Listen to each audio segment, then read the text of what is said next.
If you're getting cold, just snuggle up next to the person that you're sitting with, if you know them. Otherwise, it would be a little bit weird. I want to share a scripture with you this morning. It's not going to be up on the screen because I only thought of it this morning.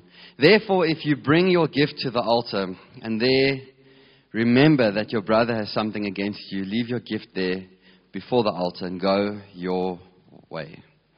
First, be reconciled to your brother. Then come and offer your gift. So, this morning I've got a gift to offer you guys. And that I really believe is going to be such revelation and something that the Lord's really opened my eyes to. And I can't wait to share it with you guys. And it's something that I've really tried to walk in for many years. But before I share that gift, it says that you've got to go make right. So, the last 24 hours, maybe last 48 hours, there's been a lot of serving. So for those of you that don't know, Q and Amy got married yesterday. It was such a beautiful wedding. It was such a privilege to be there and support them.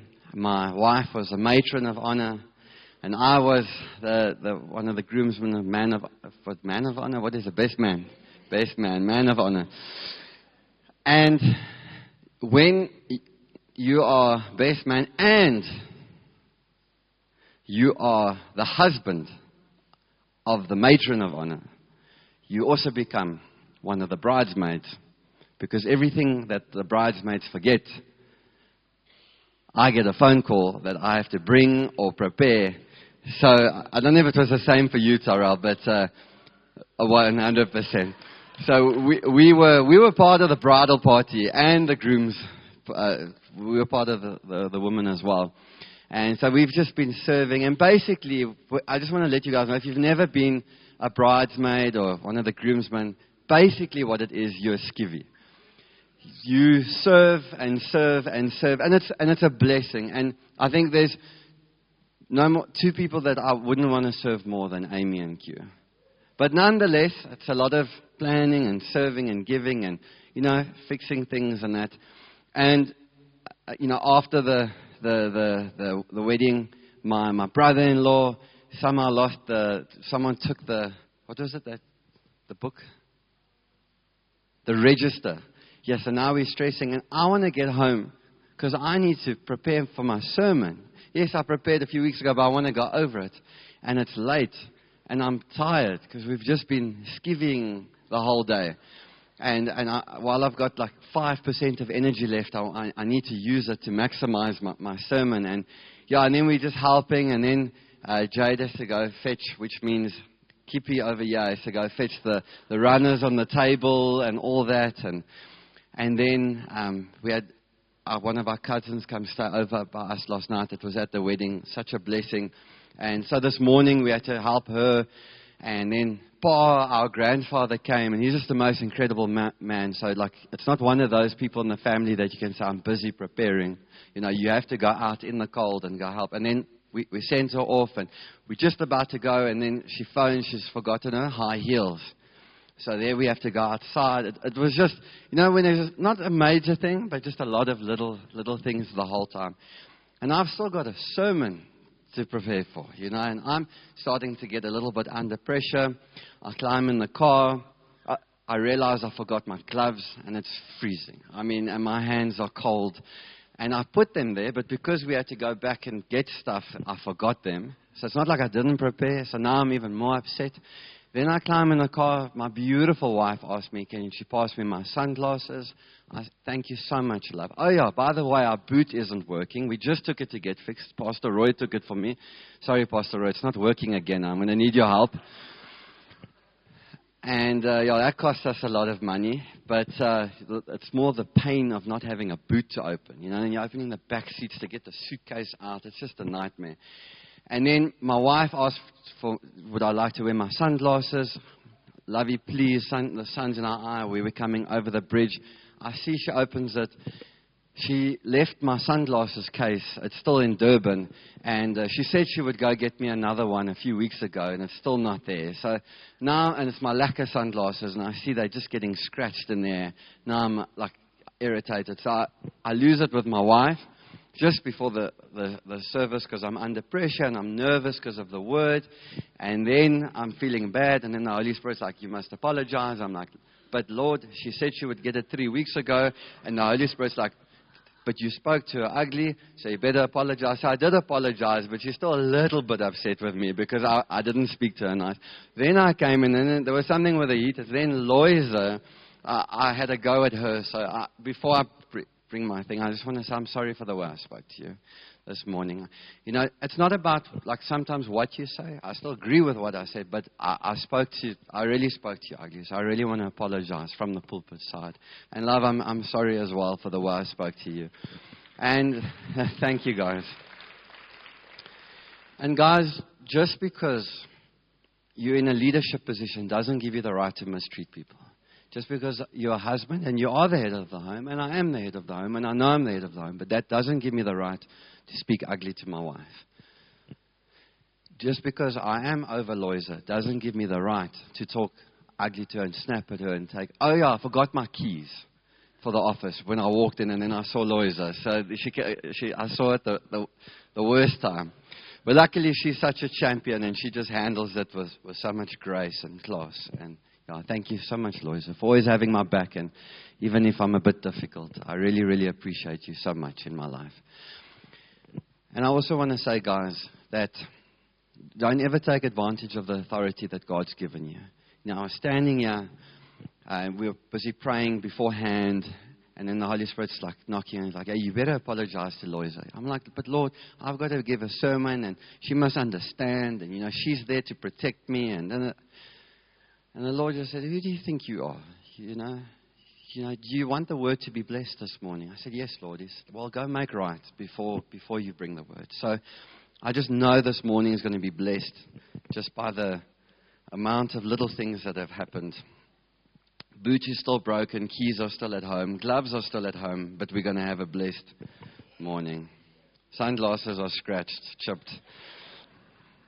Yeah, so I was preparing in the car this morning. So it was actually a blessing because it was noisy. Yeah, so I went back to the car. So I got to see who comes late to church this morning.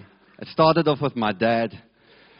Zan climbed out the car next to me, and then she's like, I'm sorry. I'm sorry. Just I want to let you know it was Dad. So your daughter dropped you and said it was your fault. Yeah, but guys, let's always try and make an effort to come on time for church.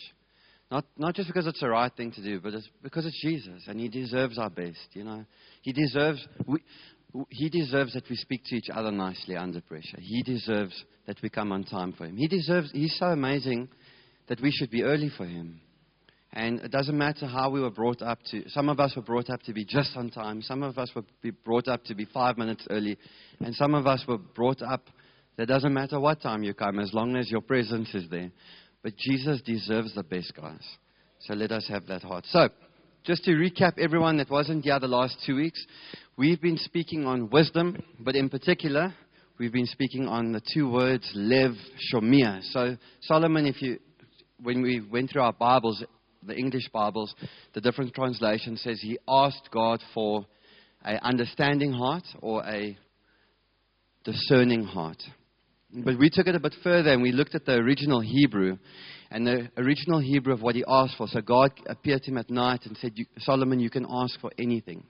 Anything that you want. And he asked God for lev shomia. So that is the Hebrew word. It's obviously Hebrew. Lev meaning heart. Shomia meaning hearing or listening. So heart listening. But in Hebrew you read right to left as we learned. So it was listening heart. So Solomon asked God for a listening heart, a hearing heart. So what he was asking God for was to become a better listener. And I think what a beautiful thing for us to pray for on a daily basis. Yes, we should pray for wisdom, but what is the root of what he asked for? It was a listening heart. He basically asked to become a better listener. So I want to encourage everyone, never forget that, and never stop praying that we can become better listeners. Because if you become a good listener, you'll see how many doors open up for you. There's nothing that feels better when I'm talking to someone and I feel that they are really listening to me. It makes me feel special. When you're a good listener, you make people feel special. And then the second week after that, we looked at practical ways of how we can grow in wisdom. Because it's important that we speak practical things from this mic. It doesn't help we're so heavenly minded that we know earthly good. We must be practical so that we can help and get better and that our lives can practically change in a better way for God's kingdom. So this week, we're going to be looking at a very, very different story. Not a king on a throne, but a young girl with no voice, no platform, no parents. And yet the same God who responded to Solomon's deliberate prayer was also working through a life that hadn't even had the chance to ask yet. So we're going to be looking at the story of Esther. So we can please put that picture of Esther up on the screen. So my sermon title for this morning is The Advantage You Can't Explain. I want to read a story about Esther. Basically, that will tell you the rough story of what happened with Esther, so that when I get into it, that we know. So if you guys can just listen to the story because it's important. I'm going to be referring back to it. Esther, the girl nobody saw coming. Her name means star. S-T-A-R. Her name means star, but nobody would have predicted it. Esther was a Jewish orphan living in Persia. No parents, no power, no connections. Just a young girl raised by her older cousin Mordecai, trying to survive in a foreign empire that didn't belong to her. Then the most powerful king in the world removed his queen and sent a decree across 127 provinces. Bring every eligible young woman to the palace. A search for a new queen had begun. Esther was among those brought in. And this is where something remarkable happens. The Bible doesn't say Esther was the most beautiful or the most strategic. What it says again and again is that she found favor. With Haggai, the man in charge of preparation, who immediately gave her the best rooms and the best attendants. So this guy had to prepare all the young women to basically see who would be the best fit for the king. With Haggai, the man in charge of preparation, who immediately gave her the best rooms and the best attendants, with everyone who saw her. And finally, with the king himself, he placed the crown on her head. The orphan girl became queen, but the crown wasn't the point. Behind the scenes, a wicked man named Haman had convinced the king to sign a decree killing every Jewish person in the empire, an entire nation. Scheduled for destruction, when Mordecai found out, he went straight to Esther and he said something that stopped her in her tracks. And who knows whether you have not come to the kingdom for such a time as this. Esther had a choice: stay silent and stay safe, or walk into the king's court uninvited, knowing it could cost her life. Even the queen wasn't exempt from that law. She fasted 3 days and then she walked in. The king extended his golden scepter. She was received. Haman's plan was exposed. The Jewish people were saved. I think that's basically the picture that we've got of the king extending his scepter. So that basically means you found favor now with the king and you can speak. Listen to this. She walked into that palace as an orphan. She walked out as an answer from God. What I love about Esther's story is this. Favor didn't only show up at the end when the crown was placed on her head. Favor was present in every single stage. God was working long before the breakthrough arrived. So we're going to look at 3 moments, specific moments where favor moved in Esther's life. And then what they teach us, and then how we can go about praying for it. So our sermon series is Prayer by Design. The first one was we should pray for wisdom, and in particular, a listening heart. And today we're going to be talking about favor, something that is so, so important to pray for, over our family, over our children, but also over ourselves.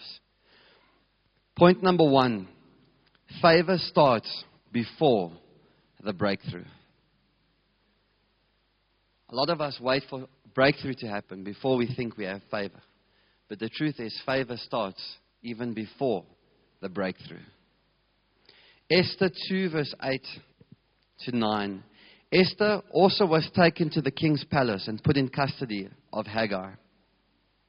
And the young woman pleased him and won his favor. And he quickly provided her with her cosmetics and her portion of food, and with 7 chosen young women from the king's palace, and advanced her and her young woman to the best place in the harem. Before Esther wore a crown, she had favor in the process. Not in the palace, in the preparation room. Not in the spotlight, in the waiting season. Anyone here that's still in the waiting season? I pray this morning for favor upon your life. In the preparation room. Haggai was the gatekeeper. He had seen hundreds of women pass through that same process. But something about Esther moved him. He gave her the best rooms, the best attendance, the best start. The Bible doesn't even say Esther asked for it. It was an unrequested favor.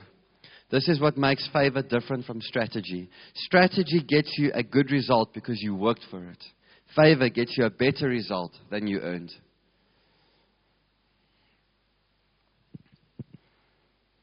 So I want to say, if you're in a waiting season this morning, I wrote this down. You're not outside of God's favor. You might be right in the middle of it. Favor often operates in the background before it becomes visible in the breakthrough. Pray for favor not just at the destination, but in the process. In the interview, before the job. In the relationship, before the commitment. In the idea, before the launch. God's favor isn't just a reward for arriving. It's a companion for the journey. Favor is not just a reward of when you get what you want or what you've been asking God for. Treat favor as a companion that you take on the journey with you. If you look at the life of Esther, it wasn't just favor once she was in the king's palace. There was favor on her life before. You look at Joseph. Even when he was a slave of Potiphar, he had favor. He had the blessing upon his life. In prison, he had the blessing, he had favor. Yes, it might not, I'm sure he didn't want to be in prison. I'm sure he didn't want to be a slave. But he had access and he knew about it. And he had everything he had in Potiphar, that Potiphar put him in charge of was blessed. There was favor upon his life. So don't just think because you're in a low position that you can't have favor. No matter what position you're in, ask God for that favor. Let favor be a companion with you. Don't just think, okay, this position is too low to have favor. God's favor was with Joseph in that prison. It was with him as a slave.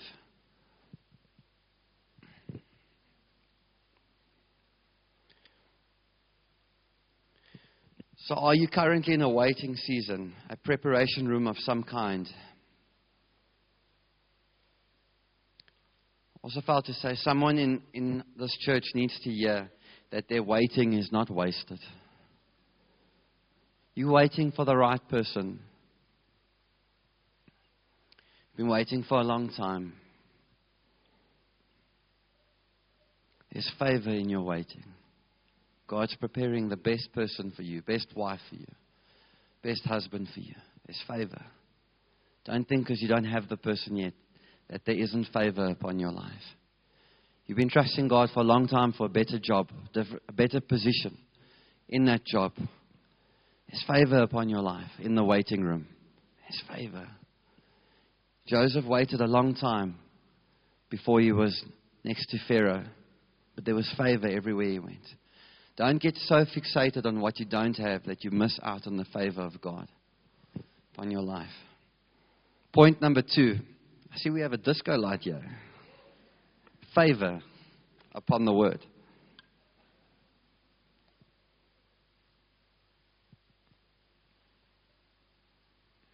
Favor, point number 2. Favor makes you stand out in the same room. Esther 2 verse 15. Esther was winning. What does it say? Can everyone read with me? Esther was winning favor in the eyes of all who saw her. Let's just read that again. 3, 2, 1. Esther was winning favor in the eyes of all who saw her. Every woman in that palace had access to the same preparation, the same 12 months, the same cosmetics, the same advisors. I'm sure they ate the same food, the same opportunity to stand before the king. Same room, same process, same shot. But Esther stood out, not because she tried harder or dressed better. She stood out because God's hand was on her life. This is the part of favor that human effort can't manufacture. You cannot out-hustle divine distinction. And I'm a big believer in working hard. I try to maximize my schedule. Got some great advice from someone online about how to maximize your time, how to even do 2 things at the same time. Basically, not waste every time, make the most of every opportunity. But when God's favor is upon your life, it's not something that you have to hustle for all the time. Yes, you should work hard, but work hard with God's favor. See doors open that haven't opened before upon your life. See how you're giving the same effort as someone next to you, but you are just going further. More people are noticing you. Favor creates a difference that people notice but can't quite explain. I've seen that with so many people. That God's just got their hand upon them, and you can just, I know it's favor, but the people in the world that don't know Jesus, it's confusing. They can't quite explain it. They just think it's luck. It's favor. You don't have to compete with everyone else in the room. You just need God's hand on your life. Pray for favor that opens doors your ability alone wouldn't open. When favor is on you, people lean toward you without knowing exactly why. Opportunities come to you. Rooms open. Connections form. Ask God not just to get you in the room, but to distinguish you inside it. I think please write that down or take a picture of it. That's a prayer you should pray for every job you're in, every room that you're in. Don't pray such small prayers that are just to get in the room. Why pray just for the job? That's such a small way of thinking. Pray for the job and that you will stand out once you've got the job. I don't think you guys are listening to me this morning. Don't just pray to get inside the room. Pray that once you're inside it, that you stand out. Girls, pray in class that you will stand out to your teachers. That you will stand out, no matter what class you're in, where they move you, that you will stand out. When you go to university, anyone in university, that you will stand out. When your lecturers are speaking to hundreds of kids, that you will stand out to them. That they'll go the extra mile to help you or invest in your life.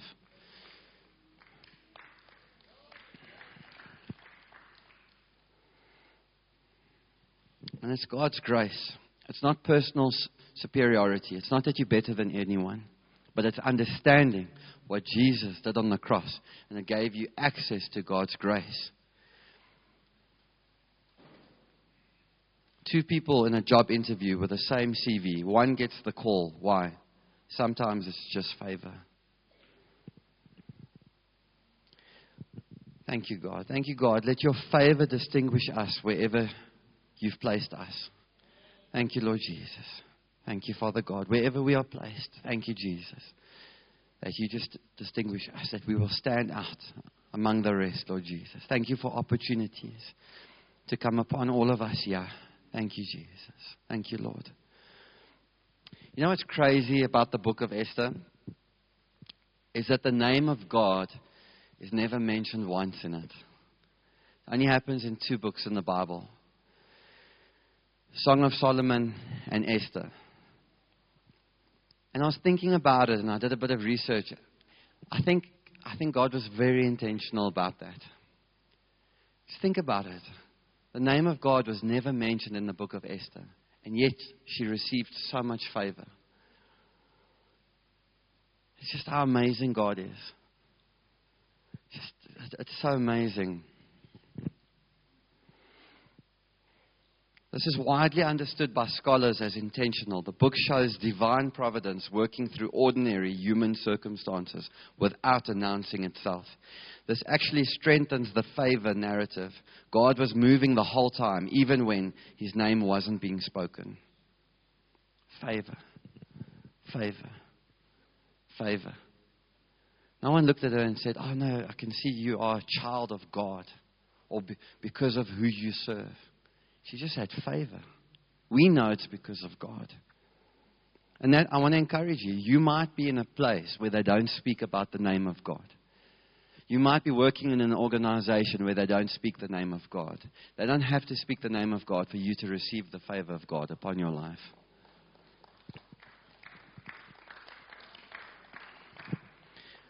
Point number 3, the final point. Favor positions you for purpose, not just comfort. Favor positions you for purpose, not just comfort. I think this is something that was an eye-opener to me. I've always believed to pray over myself, pray favor, ask God for favor when I go to meetings. Even on holiday, I ask God for favor, for opportunities, to get opportunities. I'll never forget, I once went on a cruise, and it was a cruise, from America to Barcelona. So it was a beautiful cruise. And I got to sit down next to one of the captains, the captain that was second in charge and third in charge. And he just took such a liking to me. And I got to go on tours to see behind the scenes, a tour that you had to pay a lot of money for. I got a one-on-one, a personal tour with the captain. Got to see the engine rooms. He took me. I got to sit in the captain's chair. But that whole holiday I prayed. I said, "Thank you, Father God, for favor upon my life. Wherever I go, thank you for favor. Thank you for favor." Don't just pray for favor in your job. Again, church, don't think so small. Pray for favor wherever you go. Pray for favor in your family. Pray for favor on holiday. Pray for favor at a restaurant. Pray to God for favor the whole time. Favor, but then favor positions you for purpose, not just comfort. Esther 4 verse 14, "And who knows whether you have not come to the kingdom for such a time as this?" This is the turn in Esther's story, and it's a turn in ours too. Esther had favor. She had the crown. She had access. She had comfort. And then Mordecai showed up with an uncomfortable question. What if all of this wasn't just for you? What if the favor wasn't about your destination, but about who needed you to get there? God's favor is rarely just a blessing for the person who carries it. Favor is almost always attached to a mission. So when there's favor on your life, there's normally a mission.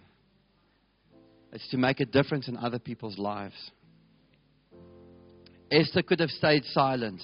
She could have chosen comfort over calling, but she understood that favor isn't just a gift, it's a responsibility.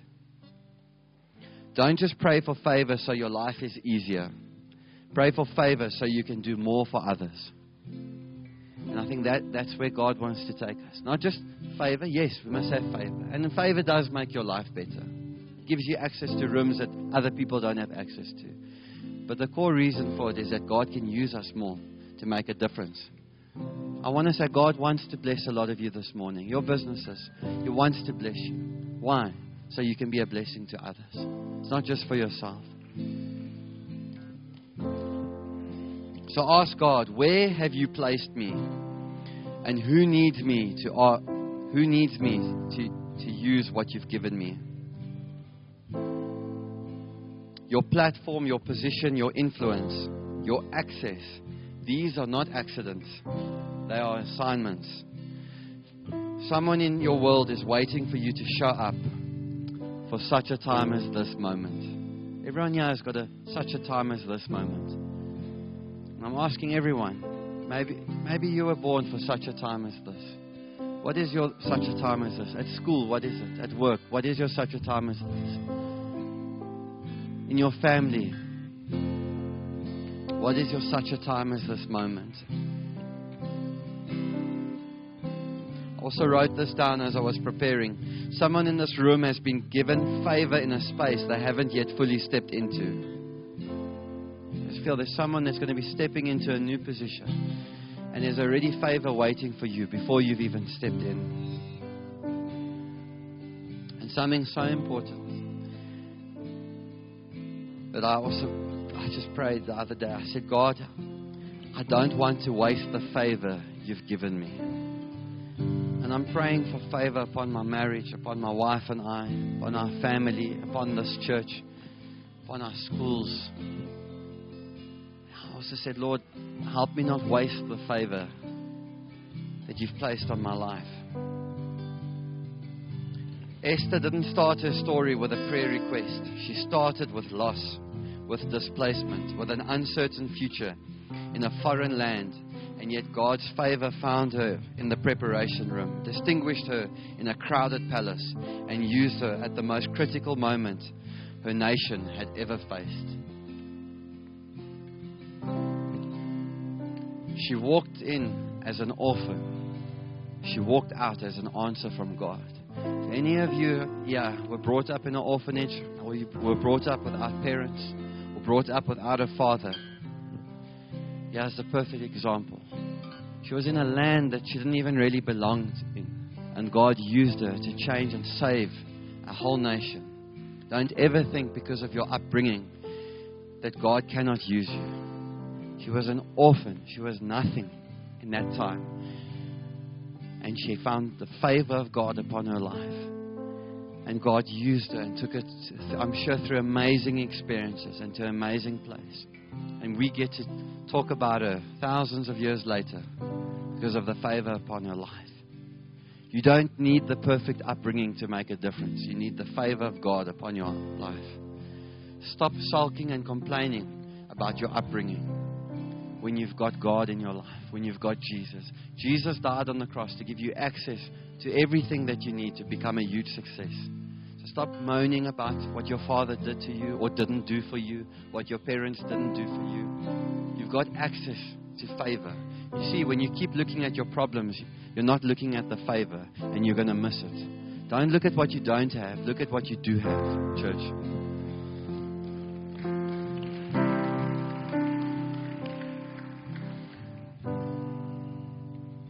I want you to remember this today. The same God who positioned Esther before she had the words to pray, before she knew what she would need, before she even knew what she needed, before she understood what was at stake, the same God is actively positioning you right now. God's favor doesn't just open doors. It places you exactly where heaven needs you to be. Can we please put that picture up of myself and Jade and Gugu? I just want to share a personal testimony. So that lady on your left, my right, what a powerhouse in the kingdom of God. What a powerhouse in the kingdom of God. She came here and she stood here, and the first thing she said to us, she asked for an ID card. And then she told us, you're not black, you're not white, you're not Indian, you are children of God. And that's how she started. And she said, stop making excuses for what you don't have, your upbringing, your race. You're missing out on what God has for you. So I want to tell you the story of how we got to meet her. We went to my cousin's church, and we wanted to go meet his pastor because he was so excited to introduce us to his pastor and us being in ministry. And the day we went there, his pastor was on leave or on a mission trip or somewhere. And this lady, and she's small, she's short. This small lady stepped up on that stage and blew us away. And there were grown men, grown Afrikaans men sitting behind me. You know those boere, those strong, sterk manne wat sit soos hierdie in die kerk, you know, want hulle is sterk. Yeah, those ones. They were in tears by the time she was only halfway. And I waited in a queue for her for about 40 minutes to speak to her because everyone wanted to talk to her, ask for her number. And I just said, Lord, thank you, Lord, for favor that we can get her to come speak to our church and come speak to our parents, because our parents need to hear this word. She was busy, so she didn't really give a straight yes. And I contacted her a week later, and over the course of a few months, she eventually said, no, God spoke to her. She's coming. Her and her husband are coming, and they're going to do the session for us with the parents, that Empower Now conference that we had. And it was so blessed. Anyway, Jade and I got to spend more time with her, got to have dinner with her and her husband. And God's favor just started to work upon my life and upon Jade's life. And after the conference, she sent me a long message, and she said, Shay, you are called there's such a calling upon your life. There's so much that you need to do. And God's going to use you in a mighty way because you've got a different mindset to other people. You've got a bigger mindset. But you need to come to this conference in Durban. Dr. Bill Winston, who I'd not really heard of, and she said, you better be there, Shay. She got the date. It was during work time, and I think I contacted her, and she said, Shay, I don't care. The Lord told me very clearly that you have to be there. I went to my mom. She said, can I please go there? She wasn't too happy about me having to go. She's like, no, but Shay, you've got so much to do. Luckily, she went on a conference, and there at the conference, they said, the pastors better expose themselves. They want to grow. They need to expose themselves. So she afterwards spoke to me, and she said, Shay, you're going to that conference. So I said, awesome. And I want Jade with me so that we can grow together. So Jade and I went to this conference, and boy, did God work in our lives. And He started to move, and He started to work, and He started to rip the small mindset that had entangled me for so many years. And I'm telling you, in this church, we will think big. You guys will think big for your businesses. You're going to start to think bigger for your lives, for your children. We're not going to say limiting things for our children, like go get a degree and play it safe. No, go get a degree to open up doors. Strive for more. You know what? I think you need to skip this because God's got something bigger than you. You need to go to that conference. We're going to have people that we're going to send to conferences all over the world to go grow and to bring it back to this church, and that are going to impact this community. So God started dealing with us, and He started breaking us down, removing things that shouldn't be there, and He started building us up again. Throughout the conference, they kept asking us if we had met this lady, Teresa. I was like, no, I don't even know her name. Who's this lady? And person after person after person kept saying, have you met Teresa? You've got to meet Teresa. We didn't know who Teresa was, so we didn't know who to go to. Eventually, the photographer and the video recorder, one of the guys doing marketing came and said, have you met Teresa? We're like, we've heard about her from everyone. He's like, you got to meet Teresa. That night was the last session. He's like, don't worry, I will bring Teresa to you. I'll sort you out. And that night was crazy. You could just see he was busy. And Jade and I felt bad. And we looked at each other. We're like, should we remind him? And we thought, forget the opportunity. But this guy just disappeared. As we were walking out, he came and grabbed us. And he said, come, I'm going to find Teresa. We went in the behind the scenes room where a lot of the Dr. Bill Winston team was. We sat there all awkward because we didn't know anyone. And he's like, I'm coming now. I'm going to go find Teresa. So he didn't even have Teresa. We waited there for about 20 minutes. He went and he looked. I mean, he could have just come back and said, hey, guys, she's gone. He brought back Teresa. And Teresa, we got to speak to her. Incredible testimony. She shared a little bit of what she's gone through. And she joined this Bill Winston Ministries many years ago. And God's using her in an incredible way. And Teresa's going to be coming to our church. Favor. It's God's favor upon our lives. We didn't know many people there. We didn't know who was running the whole thing. Favor. You know what God's favor does? We didn't even go look for her. She came looking for us. That's because of the favor upon our lives, upon my life, that we understood, that we're starting to understand. You see, favor brings people to you. You don't even have to go find them. We chatted to her. She's coming for the CWI conference with Google. Guys, I want to encourage you. Don't miss the CWI conference. Get the date already. If you don't know, come ask at the information table. Is it up in the bathrooms? Yes. Next week it'll be up in the bathrooms. Make sure, and on the website, make sure you book your tickets, bring your family. We've got Gugu and Teresa coming. You do not want to miss out on these testimonies. And don't think you just have to be in ministry to be blessed. These ladies have got powerful mindsets for the kingdom of God and in the business world. You do not want to miss out. Anyway, Teresa, we met her. We didn't exchange numbers. Anyway, I got a message from her this week. I didn't give her my number. She went and looked for my number. She probably contacted Google. And she sent me a voice note and she said, Shay, I've been desperately trying to get hold of you. There's an anointing upon yours and your wife's life.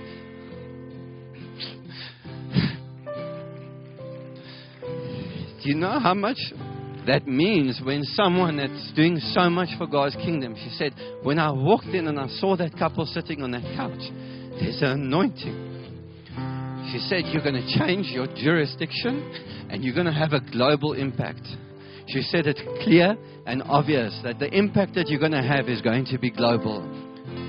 And what a privilege it was to meet us. Everyone said we needed to meet her. But when God's favor is upon your life, it is a privilege for people to meet you.